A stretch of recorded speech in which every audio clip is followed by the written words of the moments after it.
অনেকে হয়তো জানে না পাঁচফোড়নটা কি। আমি আপনাদের আজকে দেখিয়ে দেব পাঁচফোড়ন কি দিয়ে করতে হয়। হ্যালো এভরিওয়ান, আসসালামু আলাইকুম। আপনারা সবাই কেমন আছেন? আশা করি ভালো আছেন। আমি আলহামদুলিল্লাহ আপনাদের দোয়ায় ভালো আছি। আজ আপনাদের সাথে শেয়ার করতেছি পাঁচফোড়ন কি দিয়ে বানাতে হয়। এই তো প্রথমে আমি মৌরি মানে মিষ্টি সস নিলাম 2 চা চামচ। আর এটা হলো রাঁধুনি সস, এটাও নিব 2 চা চামচ। আপনারা মৌরি চিনেন, মিষ্টি সসও চিনেন, মানে এটার আবার রাঁধুনিও চিনেন। যারা পাকা রাঁধুনি তারা বলতে পারবে রাঁধুনি কীরকম, ছোটো ছোটো দেখতে। এটা নিলাম 2 চা চামচ। তারপরে নিলাম মেথিটা আপনারা কম বেশি সবাই মেথির সাথে পরিচিত, সব বাড়িতেই একটু না একটু মেথি থাকে। এটা নেব 1.5 চা চামচ। এই তো নিলাম মেথি। তারপরে নিব আমরা যে সব সময় জিরা ব্যবহার করি, জিরা বাটা মানে তরকারির মধ্যে দেয়, সেই জিরা নিব 2 চা চামচ। এটাও সবাই পরিচিত। এই তো 2 চা চামচ জিরা নিয়ে নিলাম। এখন নেব আমি কালো জিরা। এটা যেটা আমরা ভর্তা খাই সেটাই হলো কালো জিরা, এটা নিলাম।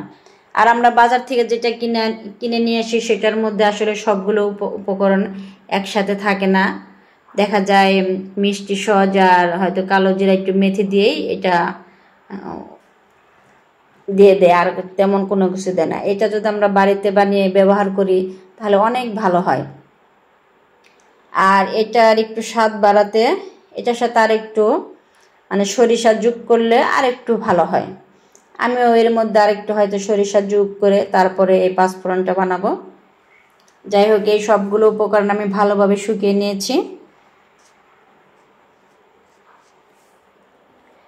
যেহেতু এখন মানে আমের সিজন, এখন এইভাবে বানিয়ে রেখে দিলে ভালো হয়। যখন তখন আমের আচারের মধ্যে এই ধরনের পাঁচফোড়ন দরকার হয়। এই তো আমি 1 চা চামচ সরিষা দিয়ে দিলাম। এখন সবগুলো একসাথে মিশিয়ে নেব, কারণ আচার বলতেই পাঁচফোড়ন ছাড়া আচার ভাবাই যায় না। এখন এগুলা ভালোভাবে আমি চুলায় ভেজে নেব। খুবই অল্প আঁচে আমি ভেজে নেব এগুলা। আর আপনারা এভাবে রেখে দিতে পারেন, যখন আপনাদের মনে হবে আচার বানাবেন তখন ভেজে নেবেন। আমি তা করব না, আমি একসাথে সবগুলাই ভেজে ব্লেন্ডার করে রেখে দেব। এতে যখন আমার মন চাইবে আচার করব আর তখনই আমি এগুলো ব্যবহার করতে পারবো। তখন আর আমার বাড়তি কষ্ট করতে হবে না, আচারের জন্য বারে বারে করতে হবে না। এ তো ভাজা হয়ে গেছে। এখন এটা ঠান্ডা মানে এখনও গরম আছে, ঠান্ডা হলে পরে এটা আমি ব্লেন্ডার করে নেব। আপনারা মানে যে যার ইচ্ছা মতো শিলপাটায়ও বেটে নিতে পারেন, আবার ব্লেন্ডারও করতে পারেন।